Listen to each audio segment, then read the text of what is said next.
Hola, bienvenido a Diseñando Bienestar, un podcast que busca hacer un buen e interesante mix entre neuroarquitectura con un toque bastante, para los que ya me conocen, de autoconocimiento y mundo emocional. Mi nombre es Juli, arquitecta y apasionada por esos dos mundos. En este espacio, sin tanta cabeza, pero sí con mucho corazón y emoción, me gustaría profundizar en cómo ir generando mayor bienestar en nuestra vida, reflexiones personales y entrevistas a especialistas, fusionando conocimientos y experiencia. Estudiar la mente para poder diseñar para la mente, humanizar la arquitectura, diseñar para personas conociendo cómo funcionan las personas. También habrá veces que será modo de generarnos preguntas, cuestionarnos, motivar hábitos buenos, que no siempre salen, por lo menos a mí, pero ¿intentamos juntos?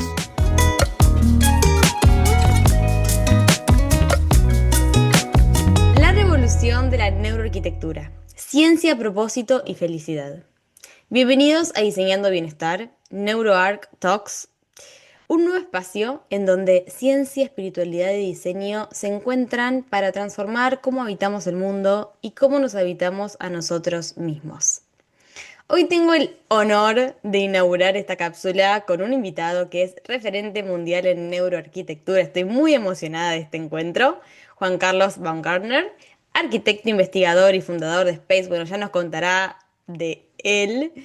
Su visión de diseño para la felicidad abrió y abre un nuevo capítulo en la arquitectura contemporánea y nos recuerda que los espacios tienen un poder enorme sobre nuestro bienestar, que en definitiva cada decisión de diseño, luz, color, sonido, forma, tanto más, impacta en nuestra biología, emociones, en nuestra manera de vivir, y de todo eso hablaremos en este momento. Así que Juan Carlos, bienvenido a NeuroArc Talks. Es un placer tenerte acá.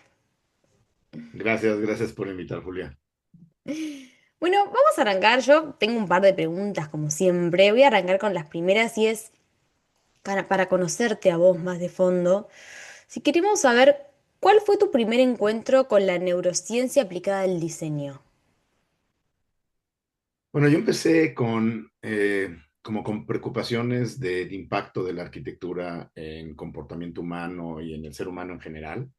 Eh, Como que siempre nos han explicado cuando estudias arquitectura que el usuario es súper importante y está en el centro del diseño, pero de repente me empecé a dar cuenta en la escuela, desde que estaba estudiando, que había como muy poca información y conocimiento de qué es el ser humano y cómo funciona, ¿no? O sea, como que cuando hablas de Human-Centered Design, hay un enfoque enorme en design y un poco muy light en el human, ¿no? O sea, la parte del ser humano, pues tengo la sensación que todo el mundo asume que porque somos seres humanos ya es suficiente para saber cómo funcionamos y cómo diseñarle a un ser humano.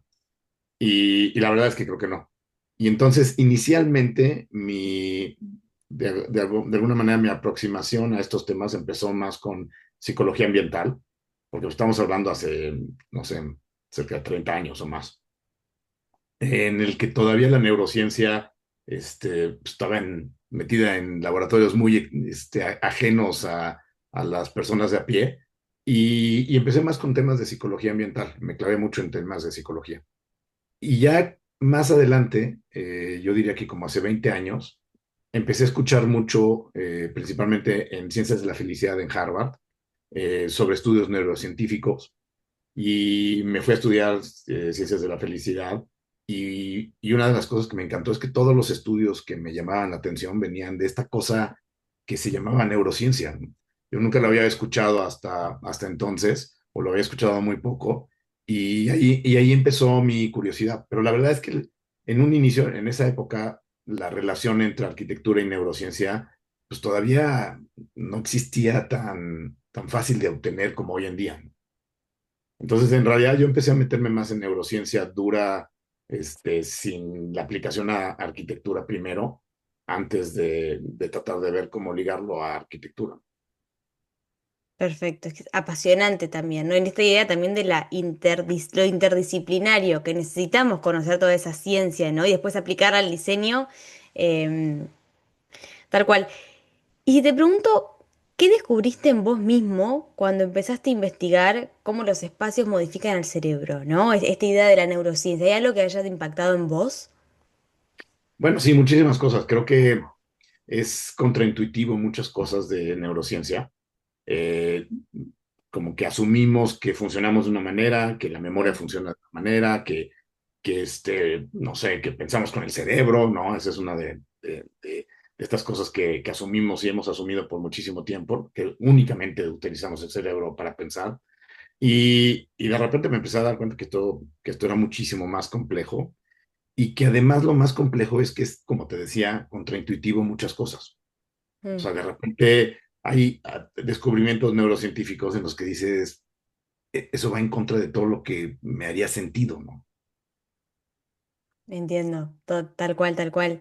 Y mismo conectando con esto que decís, que lo hemos hablado en el episodio pasado, digo acá, al que le interesa, ya hemos grabado un episodio nosotros, pero que hablábamos de esta idea de que además si queremos mejorar la calidad de vida de las personas, ¿no? Tenemos que saber cómo funcionan esas personas, ¿no? Cómo funciona el ser humano. Creo que este ejemplo también lo habíamos dicho de, bueno, queremos arreglar, alguien ahora nos dice arregla algo, arregla, mejoralo. Si no sabemos cómo funciona va a ser muy difícil, ¿no? Entonces las neurociencias es lo que nos traen, entre tantas cosas, la información de decir, bueno, cómo funciona y de ahí poder diseñar con mucho más impacto, ¿no? Creo que ahí también cambia mucho la visión de los diseñadores de hoy en día. Sí, totalmente. Y además también creo que una de las cosas que te deja claro es que la arquitectura no es un contenedor nada más de personas y objetos, ¿no? Sino que se vuelve una especie de extensión de nuestra cognición. Entonces, de ahí viene esta idea que repito muchísimo, que el diseño puede hackear la vida de las personas. Sí, sí, es un hackeador de tal cual, que tipo hackear tu realidad con el entorno es tal cual. Cuando entendés esa parte es muy poderoso. Y mismo acá conecto con una frase que escuché en una entrevista, en una conferencia que vos habías dado, y es como los límites del cerebro están en el espacio que habitamos, ¿no? Me acuerdo que esa fue, y cuando lo dijiste dije, sí, hace mucho sentido, pero qué importante hacerlo consciente, porque muchas veces en automático tanto los diseñadores como digamos, en general, no somos conscientes del impacto del entorno en toda nuestra biología, ¿no? Y cómo ese entorno puede, como decís vos, biohackear, digamos, toda nuestra biología si lo usamos de manera estratégica y conscientemente, y todo lo contrario cuando dejamos que Claro. nos co-cree, porque en realidad si nosotros no lo hacemos consciente, el entorno por sí solo nos está igualmente, de manera inconsciente o no, co-creando, porque algo el sistema nervioso lo percibe, ¿no? Y eso es posiblemente una de las cosas interesantes. Esto, pues no es de que quieras o no. Y tampoco es de que no, de repente encuentro gente en la que me dice, no, no creo en eso. Se llama ciencia, ¿no? O sea, No hay que no, creer tal a la cual. ciencia no le importa tu opinión, ¿no? Tal La gravedad cual, existe independientemente de que tú no quieras que una manzana caiga, tal ¿no? cual, tal cual. Qué interesante eso porque me parece, bueno, a mí es de las ideas de que más me cambió. Acá en Argentina decimos me voló la cabeza, ¿no? O sea, de decir, a ver, hay un montón de estímulos en el entorno. Solamente nos sabemos, ¿no? Y una pequeña fracción pasa a la conciencia, pero toda la otra parte influye de manera inconsciente, quieras o no quieras. La estrategia nuestra y la parte consciente y lo de lo de mejorar la calidad de vida está en justamente saberlo, ¿no? Tener esa información para saber cómo eso sigue impactando en nosotros, ¿no? Y usarlo a nuestro favor. Así que sí, es apasionante. Ya entraremos en temas, pero si te pregunto exactamente a vos, ¿cómo llegaste? Viste cuando a veces quizás es una pregunta medio difícil de responder, pero bueno, ¿cómo llegaste a la neuroarquitectura? Digamos, ¿viste ese día que decís, bueno, esto es por acá? Bueno, creo que soy una persona sumamente curiosa Mm, y parte de lo que me sucedió en la carrera es que cuando estudié un año de psicología ambiental de oyente, por casualidad terminé en la facultad de psicología, me metí a una clase de psicología ambiental y como dices, me voló la cabeza mm, eh, y, y decidí quedarme de oyente todo el año mm. mientras seguía estudiando arquitectura, pero pues, hice un hueco y iba a las clases de psicología ambiental. Y después de terminar el año de psicología ambiental, regresé con las autoridades de la Facultad de Arquitectura para tratar de convencerlos de que me dejaran armar mi currícula. Y entonces, en lugar de que yo tomara las clases y las materias que ya estaban ahí como establecidas, pues que yo pudiera quitar algunas que no me interesaban y poner filosofía y psicología como complementarias, ¿no? Y total, nunca lo pude hacer. Y lo escalé con rectoría en la universidad y el rector me dijo, mira, en el futuro seguramente así se va a hacer, las carreras van a ser mucho más flexibles, hoy no lo podemos hacer. Y entonces decidí pues, enfocarme y terminar la carrera de arquitectura porque pues, si andaba yo distraído en 20 cosas no iba a acabar. Y después de terminar la carrera, mi vida ha sido armar una currícula que me gusta y que me interesa. Entonces no dejé de estudiar ahí, no sé, no soy un estudiante eterno. Recientemente estudié la maestría de justo de neurociencia aplicada. Eh, y, y entonces lo que hacía era, si encontraba una maestría, un curso, un diplomado que me interesaba, normalmente cosas que no tenían superficialmente que ver con arquitectura, pues iba y yo iba armando como esta currícula de vida, ¿no? Y, y, por ejemplo, pues estudié la mitad de la maestría de historia del arte, porque me interesaba mucho, pero me interesaba mucho de la vanguardia a la fecha, ¿no? De 1900 para acá. Y en Berkeley, donde lo estudié, me decían, oye, es que si estudias de 1900 para atrás y te echas un año más, te damos el título y tienes maestría en historia del arte. Y yo le decía, no me interesa el título, lo que me interesa es ese pedazo de conocimiento. Y así fui agarrando pedazos de conocimiento de muchas cosas, como ciencias de la felicidad, estuve en el Instituto del Futuro en Palo Alto, en California. En el Instituto del Futuro hablaban mucho de tecnologías exponenciales, que la neurociencia es una de estas. Y entonces dije, ay, pues me interesa eso, entonces voy a averiguar dónde puedo clavarme en tecnologías exponenciales. Entonces me fui a estudiar y todo esto mientras trabajaba y tenía mi despacho, ¿no? Eran como pedacitos de conocimiento que iba adquiriendo y en ninguna de esas me metí a las maestrías completas ni nada por el estilo, no, solo lo que me interesaba. Y me fui a Singularity, que está en Los Ángeles, bueno, en Palo Alto, eh, a estudiar tecnologías exponenciales. Y me quedó claro que todas las empresas, y esto debe haber sido más o menos hace 20 años, que todas las empresas y organizaciones las iba a transformar por lo menos alguna de estas tecnologías exponenciales. Y las tecnologías exponenciales, pues, hoy, por ejemplo, es inteligencia artificial, que todo el mundo habla ya y lo usa. Hace 20 años no te terminaba de quedar claro qué iba a ser eso. Neurociencia es otra, biohacking, 3D printing. Entonces hay una serie de tecnologías que la diferencia de las tecnologías tradicionales es que se desarrollan exponencialmente. Entonces lo que dice la teoría es, esas tecnologías van a cambiar el mundo rapidísimo por ese desarrollo exponencial y no importa en qué estés, alguna de esas va a cambiar tu vida y tu industria. Y entonces cuando terminé de estudiar esto, dije, tengo que escoger una y tengo que escoger una y clavarme y entender cómo esa va a cambiar la arquitectura. Y ya que traía yo, pues como todo este background de tratar de hacer espacios más humanos, y para mí fue como súper evidente que la neurociencia iba a ser la más potente de todas, que tenía un efecto en el ser humano además, ¿no? Porque el 3D printing pues, está súper interesante, posiblemente va a cambiar mucho de cómo construimos, pero, pero creo que va a afectar poco a la psique y al bienestar y al ser humano. Y entonces neurociencia me pareció que era la obligada a meterme. Y te digo, en ese momento, pues de neuroarquitectura, pues casi no había nada. No. Si es ahora nuevo, o sea, si es ahora revolucionario, no, tal cual. Y entonces, pues me empecé a meter más inicialmente en cursos y talleres y lectura de neurociencia, ¿no? Y dentro de las ramas de la neurociencia hay una que es la neuroestética, que creo que tiene muchísimo que aportar a la arquitectura. Entonces también en neuroestética, pues de alguna manera ya empecé a acercarme más al empalme de las dos disciplinas. Bien, bien.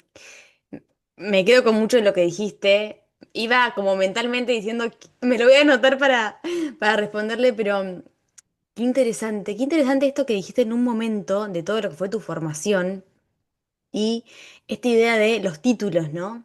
Que en definitiva, en esta idea de interdisciplinario, de conectar, o sea, de estudiar uno. estudiar y validarlo, no sé cómo lo veo, pero para mí es un constante cuestionar, ¿no? Es decir, bueno, estudio, lo valido con nosotros mismos, que es lo más impactante, ¿no? Primero veo qué tan cierto es esto que está obviamente avalado por la ciencia, como lo decíamos antes, pero me quedo también con la parte de los títulos que dijiste, ¿no? A mí a veces me pasa que me preguntan, bueno, algo de, ¿y qué referencia? Sí, qué título tiene eso? O sea, ¿qué certificado? Y en definitiva yo siempre digo, ¿de qué sirve eso si vos no lo sentís y no lo validaste y no lo estudiaste a fondo, ¿no? Digamos, no podemos llegar a aplicar lo que realmente no estudiamos de manera como interna, no sé si me explico. Sí, sí, sí, sí. De poner eso en cuestión me parece valioso y sí, que es la revolución, que es la revolución porque es lo que más va a impactar en la calidad de vida de las personas. Creo que ahí está el eje, ¿no? Eh, Sí. y conectando con esto que decís, voy a decir una reflexión, mirá con lo que voy a arrancar para hacerte una pregunta siguiente. Y es, una vez escuché esta frase tan conocida y es, no se puede amar lo que no se conoce. Y la conecté con el decir, tampoco se puede arreglar lo que no sabemos cómo funciona, ¿no? Que va conectado con lo que decíamos al principio. Y fue en un momento de mi vida en el cual yo quería arreglarme. Esto también lo hemos contado en el episodio. Yo quería arreglarme porque estaba bajo, fue hace mucho tiempo, ni bien me recibí. Estaba con mucho estrés, con desconexión de la profesión, que lo que hizo la neuroarquitectura, quizás a vos te pasó lo mismo, fue decir, es por acá. Ahora tiene nombre, lo que me quiero dedicar es esto, es como ese, bueno, en ese momento de mi vida me acuerdo que me quería arreglar. ¿A qué me refiero con arreglar? Quería mejorar mi calidad de vida porque estaba con mucho estrés y con desconexión porque no le encontraba a la profesión ese impacto que yo quería en otras personas, ¿no? Y en un momento de esa desconexión me encuentro con la neuroarquitectura, pero sobre todo me encuentro con esa frase y digo, claro, si yo me quiero arreglar, mejorar, tengo que saber cómo funciono, tengo que saber cómo funciono yo en mi vida, en el espacio, y ahí fue cuando todo cambió, cuando me encuentro con la neuroarquitectura, que te dice cómo el entorno influye en el sistema mente, emociones, cuerpo, y en esa, digamos, en ese cómo influye, te obliga, si uno lo quiere hacer de manera seria, ya lo hemos hablado, a estudiar a fondo las neurociencias, digamos, a no quedarnos a medias. Yo quiero entenderlo a fondo, es neurociencia full, digamos, de la manera, formate en eso porque es la manera de impactar realmente. En ese momento, cuando conectando con lo anterior, lo valido conmigo misma, de decir, esto que estamos estudiando realmente influye en mi respiración, bueno, en todo, e impactó tanto que corrigió ese desequilibrio hormonal que me había traído el estrés. Me acuerdo que en ese momento dije, todo cambió. O sea, esto fue un antes y un después. Y eso hizo la neuroarquitectura y para mí te cambia la profesión y cambia la vida porque siento que es una forma de habitar la vida y profesión. Y acá quiero que llegue a preguntarte a vos. ¿Hubo un momento en el que conectaste esa conexión de diseño, ciencia y sentiste ese, acá todo cambió? Bueno, creo que fue como desde el principio de mi carrera porque como tuve esta influencia de psicología ambiental durante la carrera, eh, siento que el momento en el que todo cambió fue ahí, en el que Bien. todavía ni siquiera era arquitecto. Pero me quedó clarísimo que era tristísimo que los arquitectos que me daban clase sabían menos del impacto de la arquitectura en el ser humano que psicólogos que no tenían nada que ver con arquitectura, ¿no? Y entonces ahí fue cuando dije, necesitamos hacer una especie de híbrido, ¿no? Mm, Que se tome más en serio la parte de psicología, ¿no? En ese momento. Y luego lo que me sucedió con psicología es que hay un término en Estados Unidos que le llaman soft science. Y la idea de soft science es justo, hay muchas cosas de psicología que no tienen una validación científica, ¿no? O sea, si ves a Lacan o ves a Freud, pues, sus interpretaciones de cómo funcionamos y por qué reaccionamos, pues pueden ser distintas y en ninguno de los dos hay una validación que digas esto es, ¿no? O si vas y te diagnostican con depresión, pues no hay un estudio médico de sangre o una radiografía que te puedas hacer, es todo como por comportamientos, ¿sí? Entonces, esa parte a mí, por mi personalidad particular, me costaba trabajo. O sea, como que de repente veía teorías y no sé, por ejemplo, teoría del color, ¿no? Que súper interesante y sí tiene como un chorro de cosas que pueden estar validadas, pero de repente no contemplaba contexto, no contemplaba como muchas otras complejidades. en las que la ciencia no lo hubiera lanzado tan fácil. Entonces, cuando llega todo el tema de neurociencia, pues ahí yo dije, iba bien en el camino, pero es esto lo que me interesa, ¿no? Tal cual es como ir bien a fondo, 100% coincido. Pero me pasó como muy temprano. Claro, Y sí, luego sí, es sí. chistoso porque creo que hasta después de la pandemia, o sea, acumular conocimientos que parecen superficialmente desconectados, hasta que llegó la pandemia, de repente sentí que todos habían tenido un sentido. Es Mm, una cosa muy rara porque por primera vez durante la pandemia conecté el rollo de futurismo con historia del arte. O sea, como que de repente sentí que me había estado preparando para este nuevo mundo que venía mm, sin querer, ¿no? qué interesante, qué interesante. Y vos hablás de diseñar para la felicidad. ¿Qué significa para vos y cómo nació esa visión? Bueno, surge de igual en un momento en el que estaba yo pasando por complejidades en mi vida personal, este, y, y de repente me di cuenta que no era, o que se me había ido como la felicidad, ¿no? O sea, como que no, la felicidad no había sido un tema, Sí. que fuera como preocupante en mi vida ni nada por el estilo durante toda mi vida. Y de repente, me divorcio y entro en empezarme a cuestionar mucho más profundo por lo que estaba pasando. Y fue cuando me enteré de que Harvard había abierto Ciencias de la Felicidad, que era una visión científica de tratar de entender de manera científica qué es la felicidad y qué se puedes hacer al respecto y desmitificarla y hacer un chorro de cosas. Y como que un poco antes de Harvard, la felicidad, pues, los que hablaban de felicidad eran más, en mi percepción, eran más como hippies, Mm, acá, buena onda, y yo dije, pues esto me interesa, quiero saber qué tienen los científicos que decir al respecto, ¿no? Y entonces a partir de ahí, bueno, me fui a Harvard a estudiar ciencias de la felicidad y Harvard tiene una definición muy interesante de qué es felicidad. Y lo que dice Harvard es que la felicidad es el equilibrio entre propósito, placer y que se sucede en un contexto.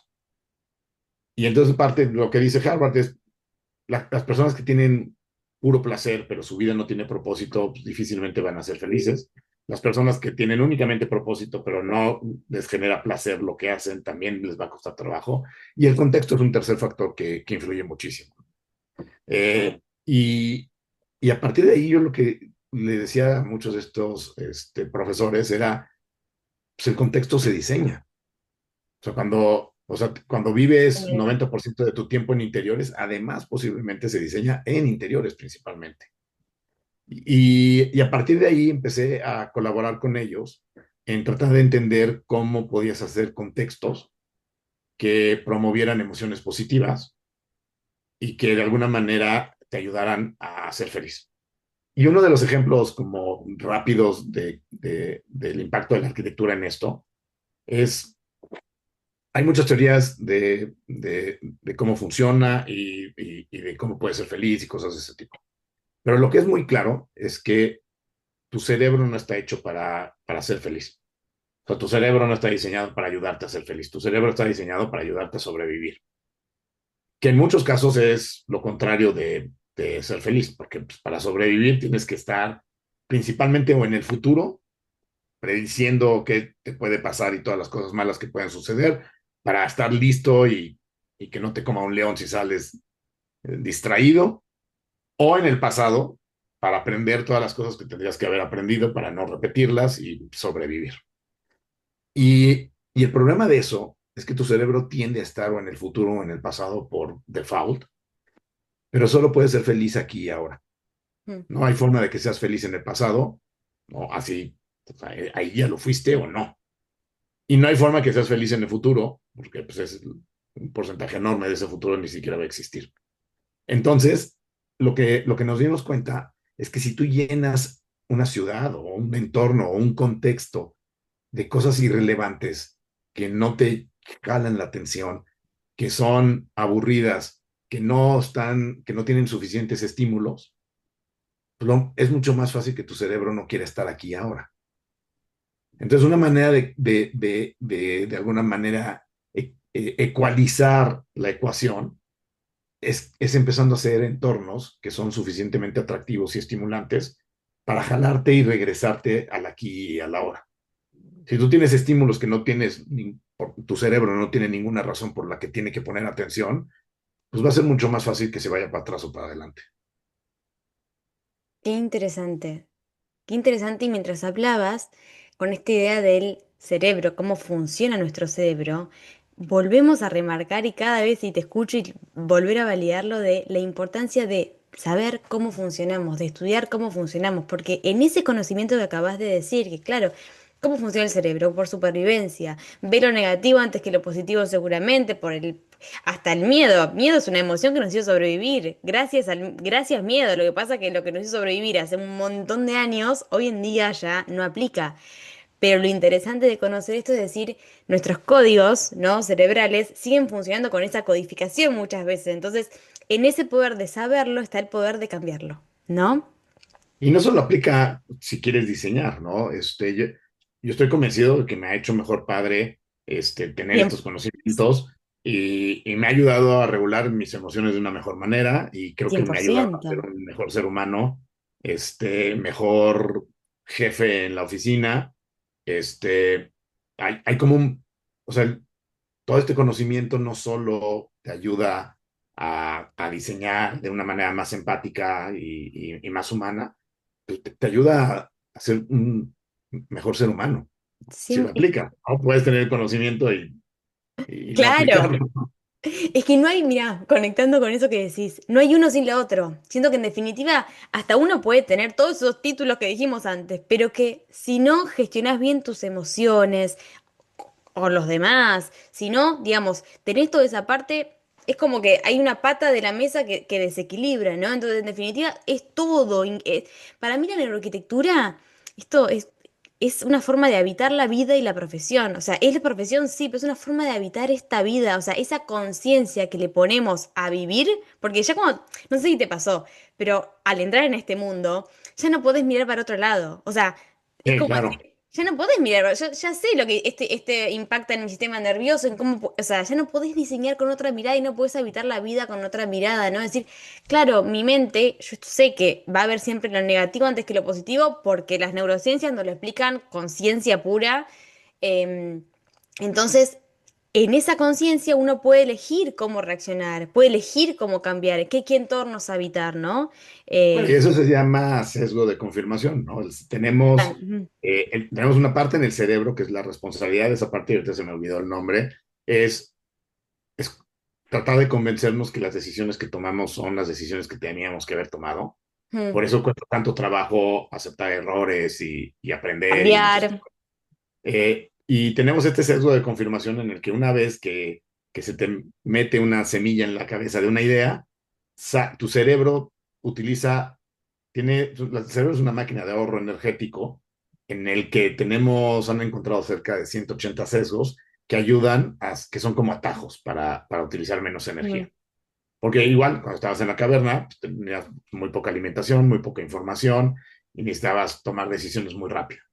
Y uno de estos sesgos es el de confirmación. Una vez que plantas una semilla en la cabeza de alguien, esa persona va a salir a confirmar esa idea y tu Sí. cerebro va a empezar a poner atención y va a empezar, porque tenemos una capacidad de poner atención chiquitita, entonces va a empezar a borrar lo que hay alrededor, ¿no? Entonces, pues sí, tenemos esta idea plantada y hay veces que hay que estar muy consciente, ¿no? Las redes sociales, y lo he platicado mucho con mis hijos, si no tienes cuidado, las redes sociales te alimentan de lo que quieres oír.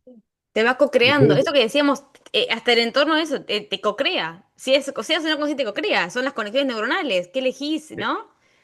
y entonces parte de lo que le digo a mis hijos, por ejemplo, es escuchen cosas con las que no estén de acuerdo, voluntariamente, para que su algoritmo no los llene nada más de tu cámara de eco. Sí. O sea, Yo si tú sabes. voluntariamente le dedicas tiempo a escuchar las ideas con las que no estás de acuerdo, Sí. no importa que no te convenza. Por lo menos el algoritmo va a empezar a no entender muy bien si te interesa o no te interesa. y ya nada más no te va a saturar de tus propias ideas repetidas en la boca de alguien más. Tal cual, creo que quizás lo que queríamos decir antes era la famosa profecía autocumplida, ¿no? Esa idea de la Ujú. psicología que dice, claro, o sea, vos, la mente, por nuestras creencias, por lo que viene del pasado, y acá meto en un paréntesis decir lo del pasado, las creencias del pasado y nuestra forma de ser en el pasado nos trajo a la realidad, pero si queremos cambiar, tenemos que cambiar esa manera de pensar, ¿no? Y en definitiva, claro, como quiere gastar energía, quiere ahorrar, perdón, no quiere gastar energía, quiere ahorrar energía, porque básicamente le hizo sobrevivir, estar con energía para cuando tenga que correr, lo que fuese, claro, va a quedarse en lo conocido, en esa zona conocida. Y en definitiva, acá conecto con dos cosas que decías. Por un lado, la neuroarquitectura, cuando hablábamos de esta idea de habitar la vida profesión, no sé si a vos te pasó, a mí me pasó, creo que la palabra es estar más atenta a todo, ¿no? Esa conciencia de decir, ahora estamos más atentos y en esa atención te permite estar más presente, que decías vos en un momento, ¿no? Decir, no hay ansiedad, no hay estrés en el presente, eso pasa en el futuro y en el pasado. Y volviendo a la idea de la neurociencia, qué interesante también verlo como al entender cómo funcionaba nuestra codificación, nuestro sistema nervioso hace miles de años, millones de años, ¿no? En ese momento de caverna, ¿qué nos hizo sobrevivir? El miedo, la comparación, la competencia.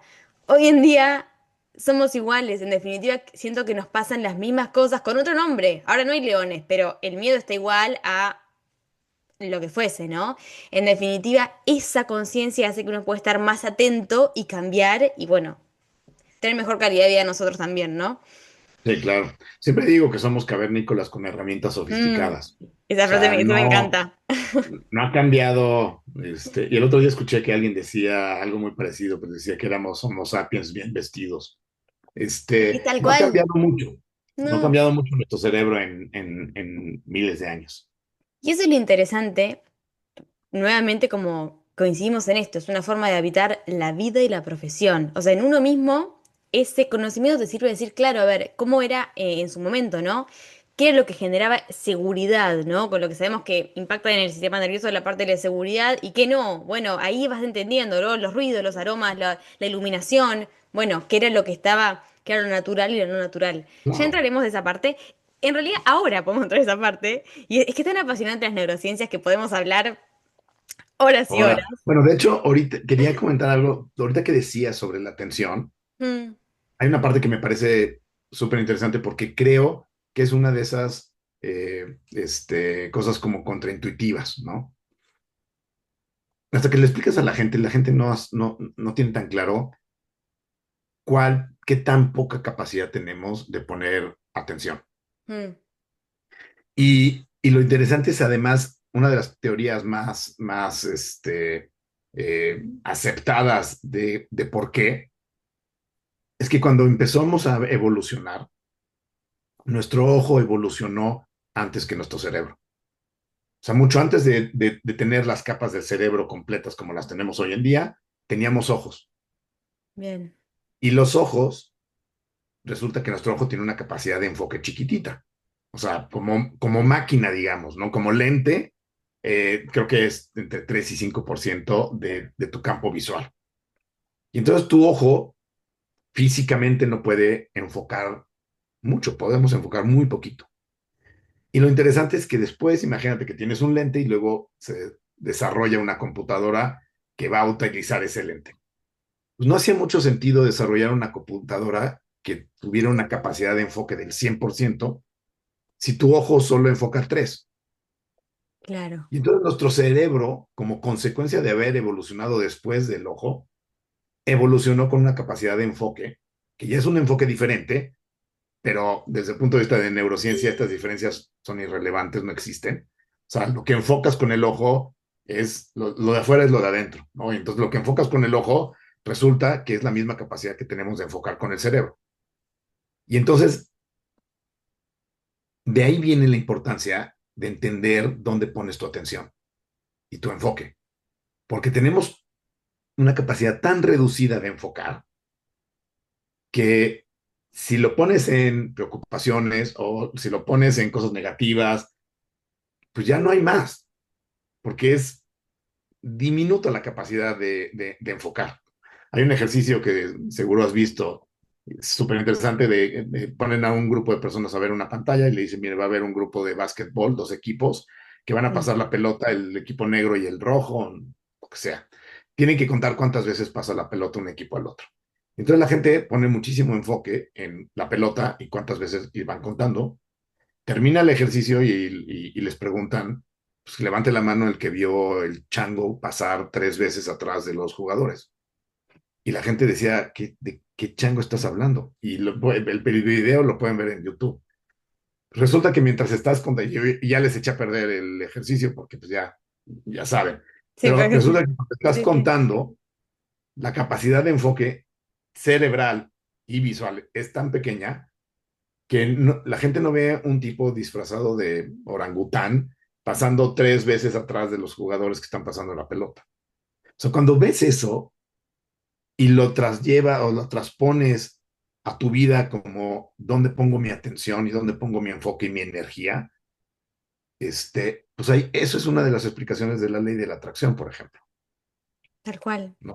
Quitándole toda la magia y toda la parte más espiritual soft, científicamente se resume en eso. Si tenemos muy poca capacidad de enfocar, si tú decides enfocar en lo negativo, pues eso es lo único que va a pasar, ¿no?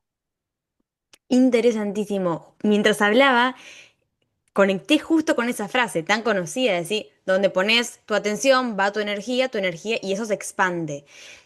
Y claro, están esas visiones que, ay, eso es muy romántico, es muy espiritual, y en realidad es ciencia. Si entramos en la parte científica, es lo que acabas de decir, si entramos en la parte científica es, esto no es así algo esotérico, es justamente entender cómo funcionamos, para mí es esta idea, mira, hablar el idioma del cuerpo. No habla castellano, no habla, digamos, habla otro idioma, habla con hasta carga eléctrica, habla otro idioma.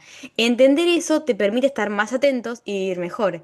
Y acá hasta entra el sistema reticular tan famoso, ¿no? De claro, o sea, uno se quiere comprar algo y lo empezás a ver un montón de veces. Lo mismo, porque le estás diciendo a tu mente en dónde poner su atención. Como va a elegir, como le estás diciendo en dónde querés atención, claro, es cuando las cosas pasan o no pasan, ¿no? Eh, Claro. qué interesante esto que acabas de decir. Es que la neurociencia es interesante, es fascinante, y acá entro en la idea de profundizar más en esto, en cómo cada espacio activa esos mecanismos que estamos hablando en el cerebro, cuerpo, y eso abre la pregunta sí, para arrancar a profundizar en eso, ¿cómo lo integramos a toda esa parte del diseño como profesionales? Y quiero arrancar charlando sobre lo que es la luz natural. No sé a vos, a mí es un tema que me apasiona y cada vez más el poder de la luz, de la iluminación en todo, hasta en las hormonas que producimos, en el descanso, en la productividad o no y todo lo contrario, y cómo tantas veces no somos conscientes de esto y vivimos en entornos que después decimos, me duele la cabeza, estoy cansado, estoy poco, y después, cuando entendés esto, vivís mejor. Entonces, para entrar en cuestión, ¿no? Esto que decíamos hasta en la liberación del cortisol, que me viene este tema apasionando para que profundicemos, reloj circadiano. Si te pregunto a vos, Juan Carlos, ¿cómo podemos diseñar espacios que favorezcan este equilibrio biológico? Bueno, yo creo que una de las cosas que hay que entender es, en muchas cosas el cerebro es muy fácil de engañar. Hmm. Si está todo este tema de biofilia, que es amor a la naturaleza, que en la parte más básica y superficial pues, es meter plantas en un espacio, pero es mucho más complejo que eso. Pero hay estudios que demuestran que si tú pones plantas artificiales, o plantas naturales, el impacto que tiene es bastante, bastante cercano. Es más, si tú pones una pantalla suficientemente grande o una imagen, ni siquiera tiene que ser un video, el impacto es bastante similar. Eh, entonces, hemos logrado engañar con un chorro de cosas al cerebro y es una ventaja, pero hay una que no la hemos logrado hacer. Se están ya empezando a acercar, pero la luz natural es posiblemente de las pocas cosas que no hemos logrado sustituir de Mm. verdad con tecnología, porque tiene muchísima complejidad, ¿no? Una de las complejidades que esa ya se está empezando a solucionar es que es muy dinámica. y entonces cambia todo el tiempo. No solo de temperatura de color durante el día, sino que pues, pasa una nube y se oscurece y va cambiando todo el tiempo. Y seguramente eso tiene que ver también con estímulos que recibes. Pero lo que sucede con la luz es que el ser humano tiene estos ciclos circadianos y que el ciclo circadiano es el que te ayuda a prepararte para dormir, pero tiene su otra versión que es el que te ayuda a estar alerta, que muy poca gente habla, ¿no? Entonces tienes dos ciclos, el circadiano y el complementario, que es el que te mantiene despierto. Los dos dependen de su regulación, depende de luz natural. El ciclo circadiano literalmente significa circa día, ¿no? Cercano al día. Y se llama circadiano porque no corresponde exactamente a las 24 horas. Entonces, la razón por la que lo tenemos que regular es que es circa día y si fuera ciclo diano, pues no tendrías problema porque pues, está macheado con las 24 horas y no hay que ajustar nada. Pero como es un poquito más corto el ciclo circadiano, lo que tienes que hacer es que todos los días vas a traer un desfase a menos de que lo ajustes. Y el cuerpo lo ajusta a través de luz natural. Entonces, la luz natural es la que va regulando el ciclo y lo va macheando con la hora en la que te tienes que ir a dormir, etcétera. En un inicio arranca en el mundo ideal y muy poca gente lo hace. En el mundo ideal lo que tendrías que hacer es tener unos 10, 15 minutos de luz natural, normalmente de exposición, sin bloqueador, nada por el estilo, al exterior de preferencia y normalmente más o menos antes de las 11 de la mañana. Esto lo que va a hacer, si puedes un poquito antes, mejor. Lo que va a hacer es que te da una descarga de cortisol, que el cortisol es la hormona del estrés, pero el estrés solo es malo cuando es constante, permanente. El estrés es una cosa muy positiva, como decías, parte de la evolución tiene que ver con haber tenido esta capacidad de tener cortisol de repente. Y lo que hace es que te da una descarga de cortisol que te ayuda a despertar, a activarte. Normalmente te hace aprender mejor, poner más atención, una serie de cosas positivas en tareas cognitivas complejas después de esta descarga. Entonces, cuando estabas en la naturaleza y eras un cavernícola y tenías una descarga de cortisol, pues tenías que poner muchísima atención porque lo más seguro es que te iban a comer. Y entonces, si tú quieres tener un aprendizaje complejo o cognitivo, pues lo que puedes hacer es estas descargas en la mañana, inmediatamente después haz las tareas complejas. Pero lo que hace es que te ayuda a despertar y a regular el ciclo en un inicio. Después, el sol va cambiando la temperatura de color y se va haciendo más cálida la luz, y los atardeceres son el ejemplo de esto. Y lo que hace es que vuelve a regular para prepararte para irte a dormir. Ahora, ¿cuál es el problema de los espacios que habitamos? Es que pues, no hacen ninguna de estas. Entonces, pues si tú arrancas y te vas a la oficina y empiezas a trabajar a las 9 de la mañana en la oficina sin tener exposición de luz natural, con una luz artificial constante, que además en una oficina tienden a ser la más fría de lo normal o de lo que la naturaleza tendría, Mm. y estás allí pues, 9 horas, pues, tu ciclo se desfasa. Y entonces tú te vas a tu casa y después te sorprende que no puedes dormir bien.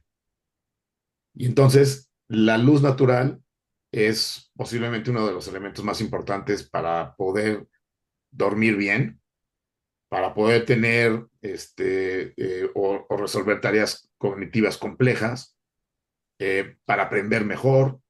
Y tú ves las aulas de las escuelas. Hay una obsesión en millones de escuelas alrededor del mundo de decir, si yo le abro una ventana a los niños se van a distraer. Y entonces muchísimas aulas tienen unas ventanitas arriba para meter un poquito de luz, pero pues no tienes de verdad suficiente luz natural ni vista al exterior. Eh, Tuve muchísimas oficinas, todavía hay lugares en los que puede haber gente trabajando en un sótano sin luz natural Es una y a nadie le locura, preocupa, ¿no? una locura. O ve estos esquemas de oficinas tradicionales en las que las salas de juntas y privados toman las ventanas y luego tienes el resto de la población sin luz natural en el interior, ¿no? No, es apasionante. La luz natural es un factor apasionante. Y esto que decías del estrés, Y qué poca gente, interesante. mucha gente habla de insomnio y Mm, del ciclo circadiano para ayudarte a dormir. Poca gente explica que el ciclo circadiano es la mitad del componente. no, tal cual. Y en definitiva, ¿sabes qué siento? Esto que creo que en un momento lo dijiste en esta charla de, bueno, a veces cuando tenemos estrés, ansiedad, bueno, determinadas emociones, bueno, ¿qué pasa con el entorno, no? Mismo creo que en una conferencia tuya también hablaste de esto de la receta médica del entorno y coincido, muchas veces estoy durmiendo mal y la pregunta puede ser, bueno, ¿cómo es la iluminación a lo largo de tu día? Porque conectando con la parte realmente tan apasionante de la luz natural, que tal cual como decís es la más difícil de, sí, ay, no me sale la palabra, como De mentir, sustituir. sustituir, hasta esta idea de, claro, necesitamos, esto te iba a decir, esto me estaba acordando, de la idea del cortisol, que está como medio demonizado, ¿no? Pero en realidad es amigarnos, porque claro, está demonizado porque lo desregulamos, ahí estamos nosotros como seres humanos, que está desregulado, pero cuando está ese ritmo circadiano, el reloj biológico, funcionando de manera óptima, saludable, el cortisol es nuestro mejor aliado, necesitamos esa energía. Vos decías, claro, para correr, claro, hasta para levantarnos a la mañana hace falta cortisol. Se dispara, como bien, como vos decías, con la iluminación natural. Y además, este dato, que a ver si te apasiona tanto como a mí, de, claro, en ese punto de cortisol en la mañana tan necesario, hace que liberemos la serotonina, que hace que liberemos a las 12 horas la melatonina, y decís, y ahí descansé mejor. Pero claro, si yo no le doy ese shoot, ese shock de luz natural, esa luz azul de la mañana tan importantísima, ahí pasa que quizás a la noche estamos desregulados, ¿no? Claro, claro. Y no sé si a ti te pasa que tú que también corres, Sí. este, a mí, por ejemplo, siento que, o sea, si no salgo a correr en la mañana o está nublado y la Mm, combinación no es ideal, o sea, mi combinación es ideal es salir a correr en la mañana con el sol ya pegando, sí. el resto del día me siento maravilloso. Si salgo a correr y 100%. estaba nublado, no me siento igual. Si No, no salgo a sí. correr y no tomo luz natural, pues todavía peor. Pero es como esta combinación, o sea, yo empecé a correr como consecuencia de llegar a un punto en el que decía, no puedo ser tan incoherente Mm, de estar hablando de la importancia de la oxigenación, de moverte desde el punto de vista cognitivo y de procesos mentales sí, sí, sí. y no hacerlo, ¿no? Tal cual. Sí, es que a veces. Pero, Sí. pero para mí mi receta ideal es un día soleado, salir a correr temprano en la mañana, agarrar esta dosis de luz natural que active tu cortisol y además al correr, pues, Sí, es un mix creas hermoso. oxígeno, es un mix equilibrado. Endorfinas. Y si lo haces en la naturaleza, bueno, pues esa es la receta para empezar el día perfecto. Tal cual. Va sumando. Siento que esta parte de la ciencia, mira, conectando. Esta parte te va conectando con poder mejorar la calidad de vida, porque sabes eso, claro, la mañana, luz natural, listo, cortisol del sano, serotonina, después melatonina, estar en la naturaleza, todo lo que eso sabemos que genera para calmar el estrés, para la productividad, tal cual coincido. Los días que Y no ahí, salgo a y ahí va correr, lo que decíamos hace rato. Eh, Eso, por ejemplo, o sea, cuando entré a la carrera de arquitectura dejé de hacer ejercicio. mm, O sea, no tenía ni tiempo para ver amigos, mucho menos para hacer ejercicio, me absorbió. Y después ya entré a trabajar y también me quedé y por muchos años no hice mucho ejercicio. Y, y es lo que decíamos ahorita. O sea, los conocimientos que te da la neurociencia, pues no solo son aplicables al diseño, o sea, terminé modificando mis hábitos convencido de que la ciencia pues, recomendaba hacer estas cosas, ¿no? Y en ese tal orden, cual. además, porque pues podría salir a correr en la noche y no me va a hacer igual. No, no, no, tal cual. Mirá, mientras hablabas decía, es esta idea de no podés mirar para otro lado. Cuando conoces esto ya no podés mirar para otro lado porque te sentís incoherente. Y ahí está la magia. Mirá, me estoy acordando de toda la historia, ¿no? Y decir, me acuerdo en ese momento de que comentar al principio del estrés, del desequilibrio hormonal a causa del estrés y desconexión, a mí me acuerdo que estaba tomando una medicación y nada cambiaba. ¿Y cuándo cambió? Cuando justamente llegó la coherencia. Eso es lo que me hubiese encantado que me dijeran, viste, los médicos, decir, era coherencia, coherencia entre lo que querés hacer, haces, sabés y lo valías en tu vida, aplicarlo en la vida. Siempre, esto que decías, ver también opiniones o decir al algoritmo cuestiones de que no estemos de acuerdo, cuestionar todo, cuestionar y validarlo con uno mismo. Y fíjate, si te hace bien, en definitiva, acá no hay recetas mágicas, es que está alineado a uno, ¿no? Creo que va de la mano con todo lo que estamos hablando y sí, uno no puede ya mirar para otro lado. Eh, Definitivamente. y hablando, a ver, volviendo a la parte de neurociencias, neuroarquitectura, si hablamos de novedad en un entorno, ¿no? Viste que también es un factor importante la novedad, lo que liberamos dopamina, motivación, aprendizaje. Quiero que entremos un poquito en esos temas.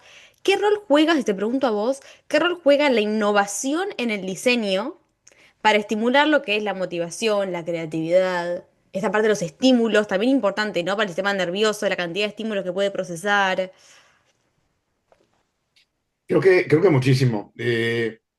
Si tú ves, por ejemplo, un tema muy particular que está como muy de moda hoy en día, que es la capacidad que tiene la gente de poderse enfocar en una tarea y compleja y sacarla, ¿no?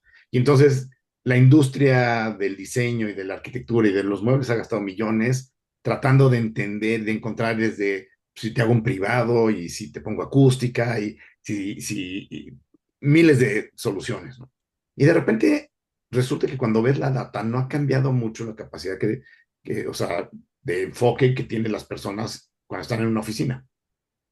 Nosotros hicimos varios métricos y lo comparamos antes de la pandemia versus en la pandemia cuando la gente trabajaba en su casa, tampoco mejoró mucho esta capacidad de enfoque. Y, y la explicación, creo, está en que una vez que entiendes cómo funciona químicamente el cerebro para enfocarse, te empieza a dar muchas respuestas que no estamos entendiendo.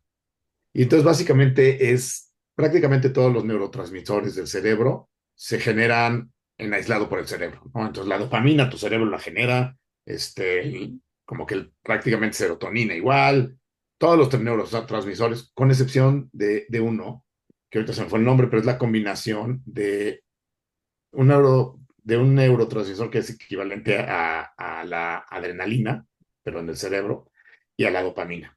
Entonces, la explicación es que el enfoque es resultado del tercer componente que se genera a partir de la mezcla de adrenalina y dopamina. Mm. Y la explicación no es no es muy difícil de entender. Cuando tú estabas en la caverna y salías a cazar, pues de repente pues, te estabas casando con tu grupo de amigos, que eso te generaba una parte social dopamínica. Estabas casando en entornos estimulados, con novedad, ¿no? Con estímulos interesantes, que también es dopamina, y traía un componente de adrenalina porque pues ibas a cazar.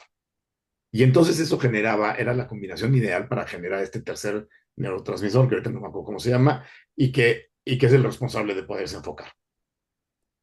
Cuando tú entiendes esto, empiezas a aproximarte, por ejemplo, al diseño de espacios de educación y de oficina distinto. O sea, no puedes pretender que alguien se enfoque en espacios aburridos, sin estímulos, poco sociales, porque estás matando los componentes que podrían generar dopamina en el cerebro y después ya no va a haber forma de que se genere el tercer componente, ¿no? Entonces, al final, creo que la innovación basada en evidencia te da herramientas para hacer muchísimo mejores espacios y que hagan una diferencia a la gente, ¿no? 100%. 100%. Qué lindo escucharte. No sé de otro lado creo que capaz que les pasa lo mismo. Yo mientras te escucho esto, te escucho a vos, escucho estos fundamentos, es como que fuego en el corazón de decir, que, claro, acá está el futuro, es esto, es por acá. Así que bueno, gracias, gracias, qué lindo. Y Y, conectando y, con... y Sí, relacionado con esto, sí, voltea a ver las escuelas donde estudiamos.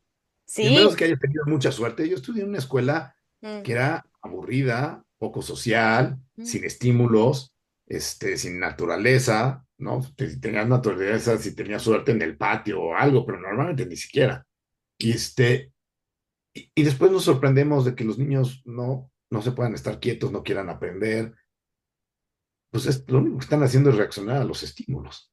Tal cual, y esta idea con respecto a la educación, esta idea de la emoción, ¿no? De cómo uno hasta recuerda y aprende mejor con la emoción y claro, los estímulos de las escuelas con la que yo fui tan, que digamos, no son espacios pensados con este foco, ¿no? Y qué interesante cuando está, así que tal cual, y conectando con esta idea de vos hablaste de las oficinas, escuelas, justamente.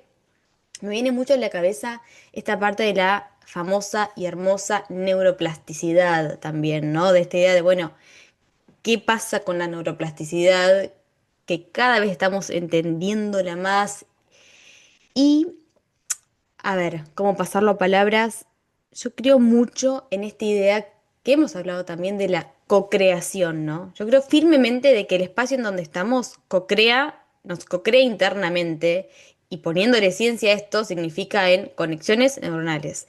Poniéndole ciencia es que cada vez que entramos a un espacio, algo pensamos, algo sentimos y ese algo pensamos, algo sentimos es conexiones entre neuronas, digamos, básicamente, ¿no?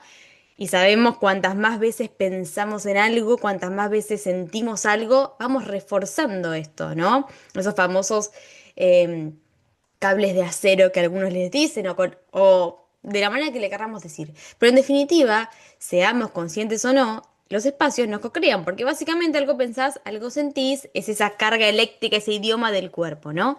Entonces, yendo a la parte de neuroplasticidad, eh, que con esta idea, ¿no? Un espacio repetido día tras día refuerza esos circuitos neuronales, moldea hábitos, y acá entra lo que decías vos recién, una escuela o cualquier espacio, mismo muchos de los espacios públicos, ¿no? Que vas y encontrás a personas que ya trabajando en espacios que mal iluminados, mal ventilados, lo que fuese, que en definitiva, de manera inconsciente, seguramente hace que nuestro sistema nervioso esté incómodo, piense, estoy incómodo, estoy desconcentrado, día tras día. La vida, siento que la vida está también conocida esta frase. Es más de la frecuencia que de la intensidad. No importa la intensidad de felicidad, es la frecuencia. Si vos frecuencia de pensamiento, emoción, hábito es lo que nos va haciendo. Y eso es la neuroplasticidad, ¿no? En palabras simples, pero ¿qué implica para vos esto cuando diseñamos justamente espacios? Ya sea una vivienda, ya sea un colegio, o sea, esta idea de la neuroplasticidad. Bueno, yo creo que esa es posiblemente una de las formas en las que la arquitectura hackea literalmente al cerebro, ¿no? O sea, el cerebro tiene, esta es otra idea, contraintuitiva o como mito, ¿no? De que la gente no cambia y que somos como muy, ¿no? Como que ya tu cerebro, es muy fijo, ¿no?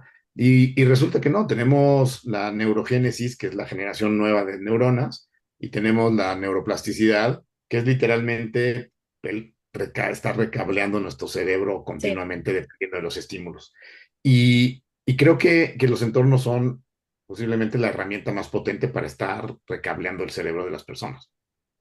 Eh, Ahí hay una parte en la que nosotros insistimos mucho. Existe esta idea que se llama extended cognition, que es la cognición extendida.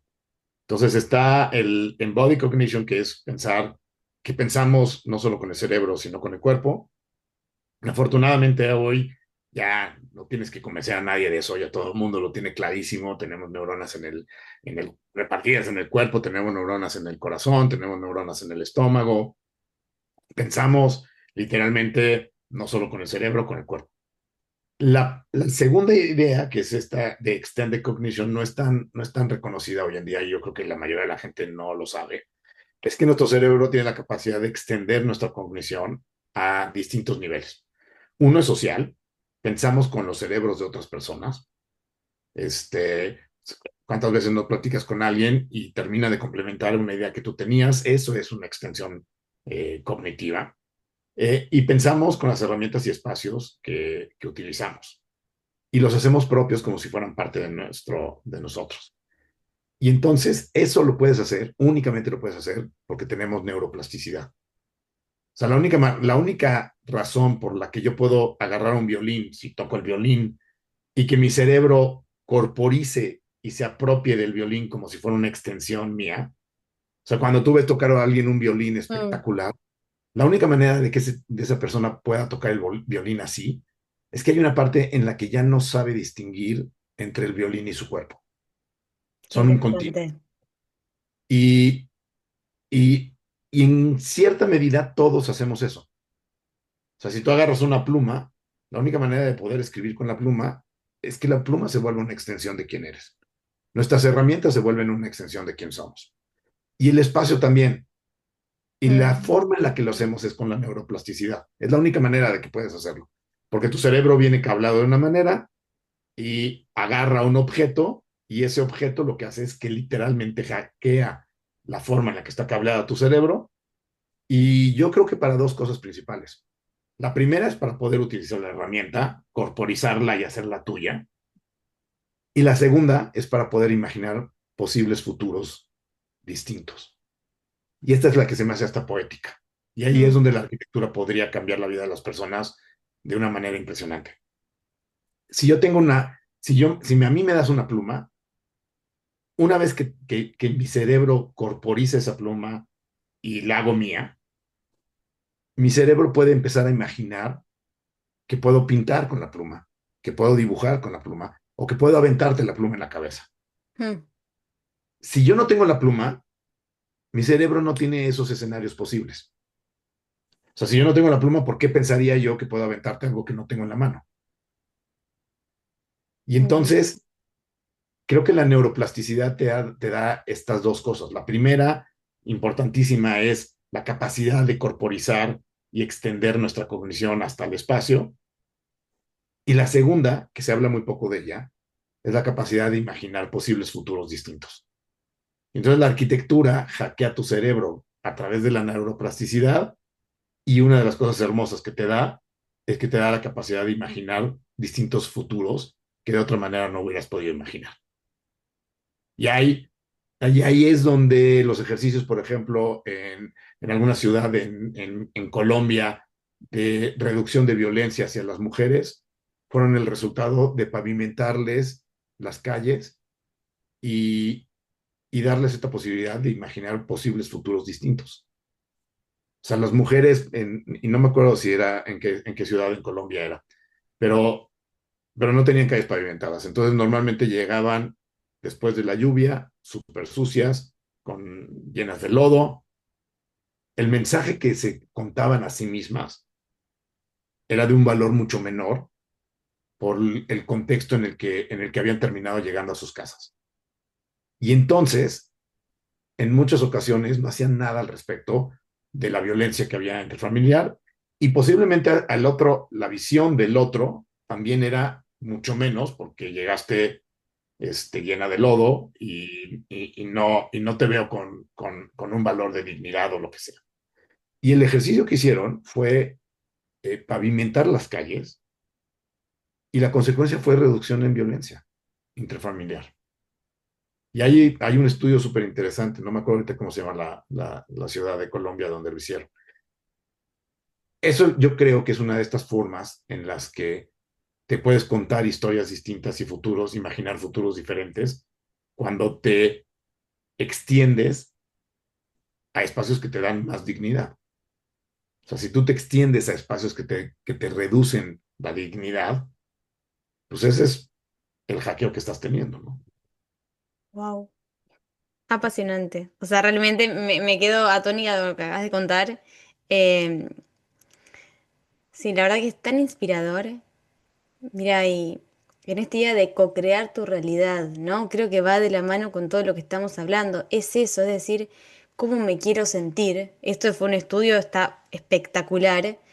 Y también uno puede hacerlo, ¿no? En la vida, o sea, cómo me quiero sentir. Claro, si yo llego a mi casa y cómo quiero, qué quiero que me genere ese espacio, yendo a eso o a todo, ¿no? Claro, quiero sentir que es un lugar, bueno, entrar, pensar y sentir de manera elevada, ¿no? O sea, creo que estamos de acuerdo que no hay emociones positivas y negativas, pero de manera elevada, me quiero sentir bien. Y en esa co-creación es cuando tu neuroplasticidad te va a ir diciendo, Sí, ese es el tipo de pensamiento, emoción que quiero sembrar en mi vida.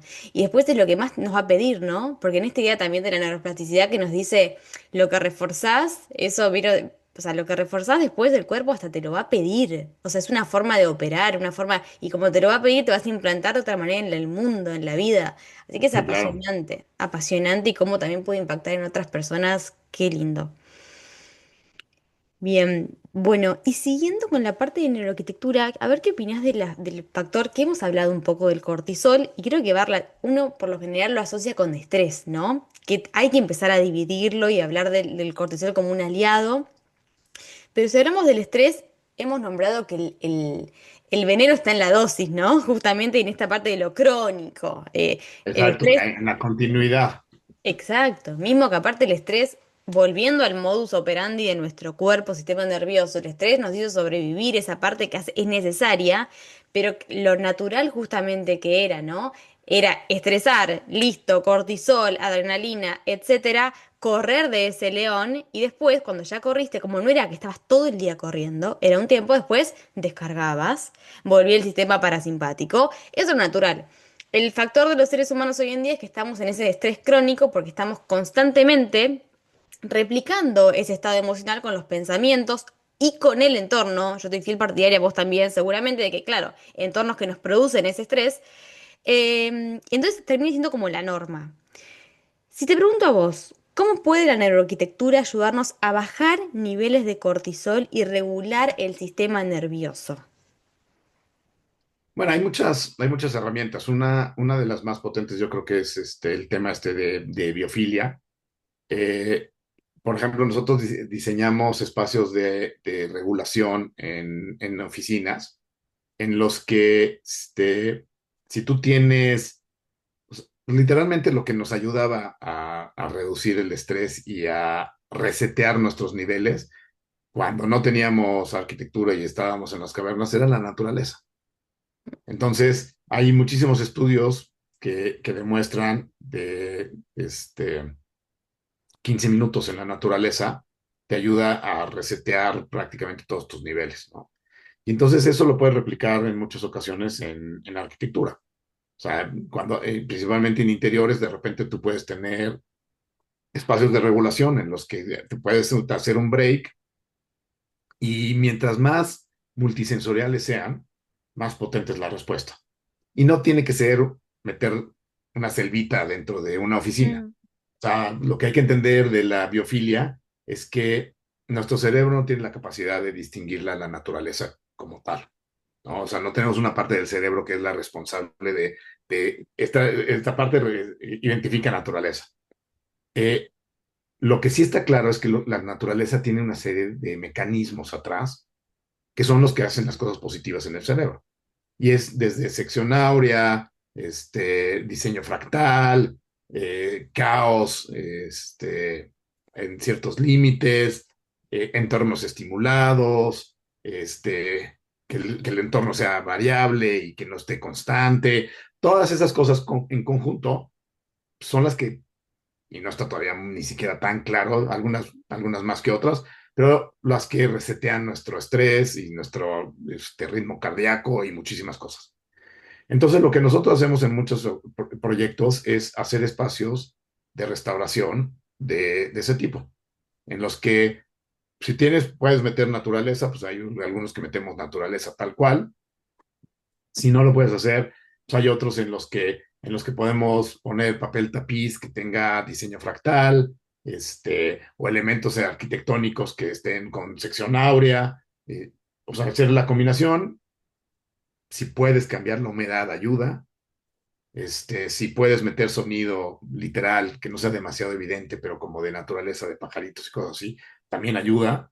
Y entonces al final del día, pues es tratar de replicar lo que allá afuera por miles de años nos ayudaba a regular estas cosas.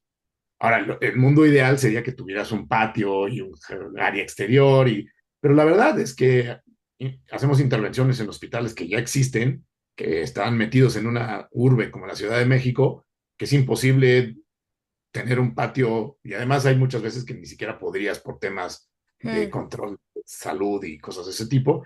Y entonces hay muchas herramientas artificiales inspiradas en los mecanismos de la naturaleza, pero yo creo que la más potente para regular y hacerte sentir bien es la naturaleza. 100%. Me acordaba de un dato interesante que es esta idea que estar en contacto con la naturaleza, como decís vos, real en el medio de un bosque o de manera replicada en los interiores, que también el efecto es muy parecido, reduce la actividad de la famosa amígdala, que es bueno, que está relacionada con, bueno, nuestro centro de alarma, de estrés, y así miles de factores. Y en esto que decías de hacer lo posible, de que muchas veces decimos, ay, pero hace falta un montón de cambios. Y creo que justamente lo que nos trae la neuroarquitectura es que son los pequeños cambios y que sí es posible.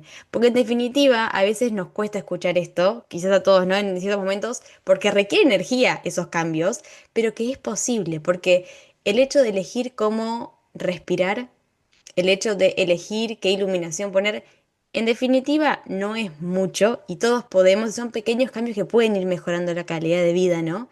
Eh, y Y ahí sí. es donde otra vez entra el conocimiento, porque ahorita que hablabas de respirar, yo siempre digo que en la vida para estar bien necesitas pues, pocas cosas relativamente, ¿no? Necesitas saber respirar, Ujú. comer bien, moverte y dormir.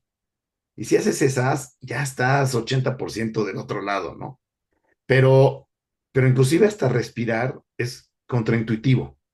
Entonces, por ejemplo, ¿cuántas veces no conoces que alguien quiere este, relajarse, ¿no? Porque está como estresado o tiene ansiedad y entonces su manera de relajarse es respirar como muy profundo y meter mucho aire y lento. Resulta que es todo lo contrario. O sea, si respiras así, lo único que estás haciendo es mandarle señal a tu cerebro que tiene que estar más acelerado. Ujú. ¿Cómo funciona?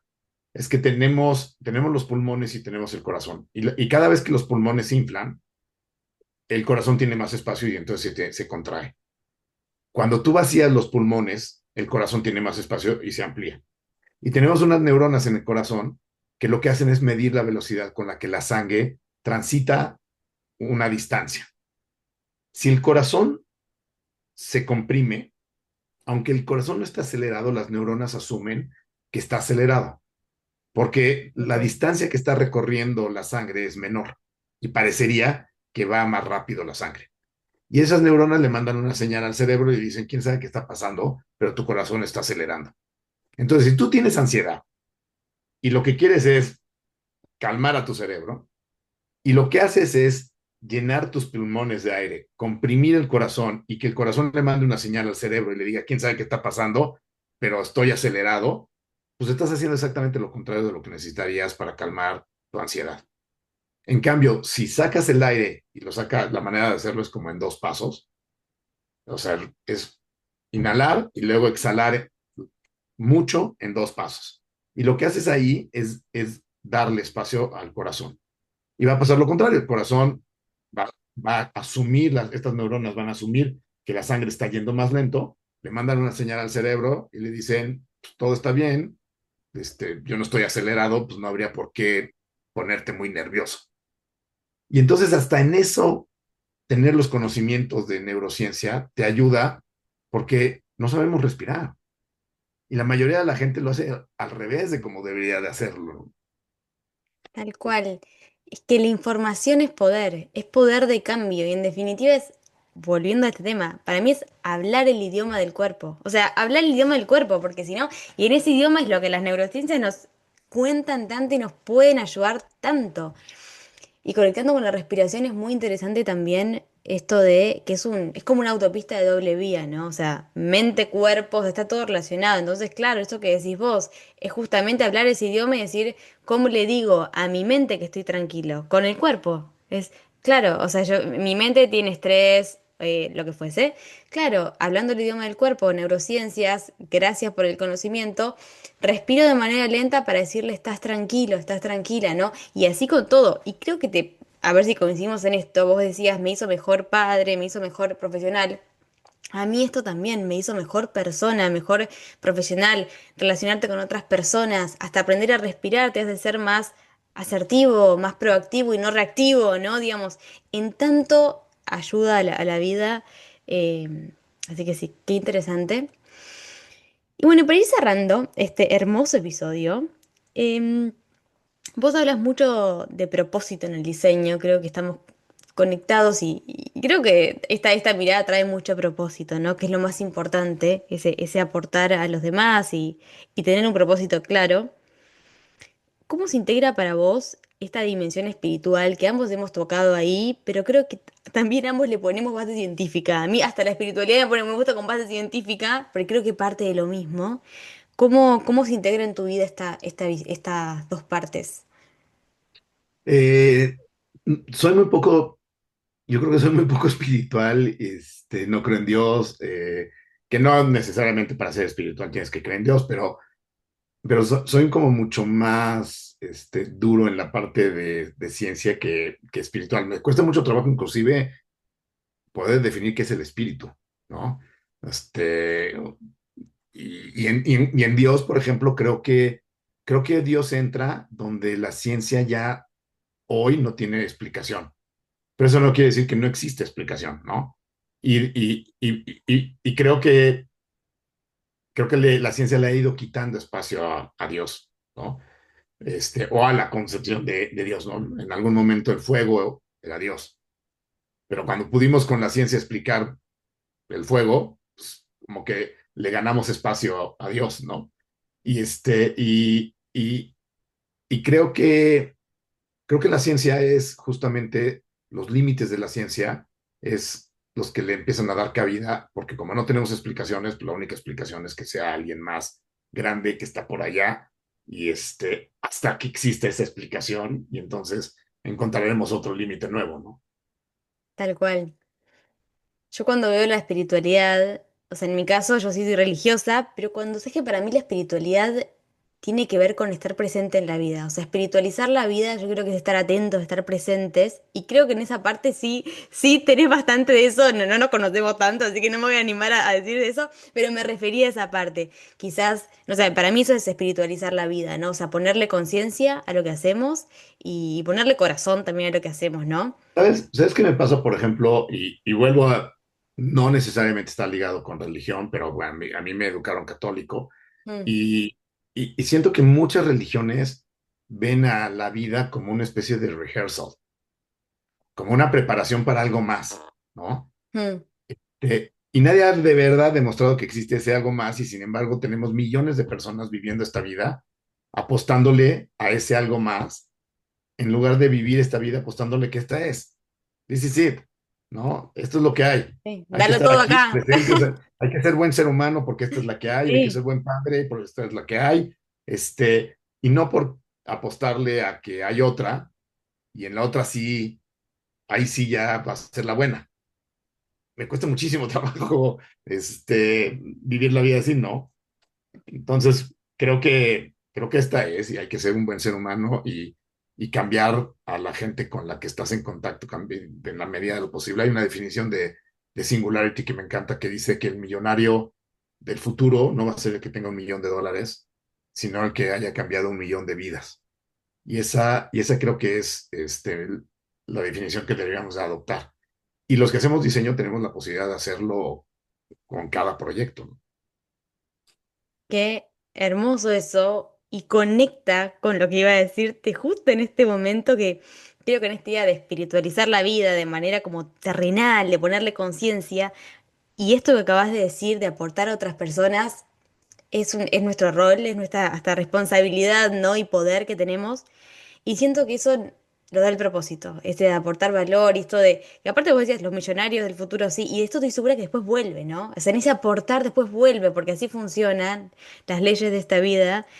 Y creo que eso da justamente la conexión con la conexión con la vida, es estar atentos, conexión con la vida y profesión, de manera integral, que es todo parte de lo mismo. Y acá llegando sí al cierre. Muchos arquitectos, diseñadores, profesionales hoy en día sienten desconexión con ese propósito y desconexión con la profesión, esto que quizás nos pasó, ¿no? ¿Qué les dirías vos para volver a enamorarse del diseño desde la neuroarquitectura que tanto nos marcó? Bueno, yo creo que viene un neohumanismo que va a ser un humanismo súper científico. Y, y yo lo que les diría es, empiecen a analizar el lado más humano de diseño centrado en el humano, ¿no? Creo que ya hemos puesto mucha atención en la parte de diseño y creo que es buen momento de empezar a entender más el humano. Y yo creo que eso reconecta a cualquiera.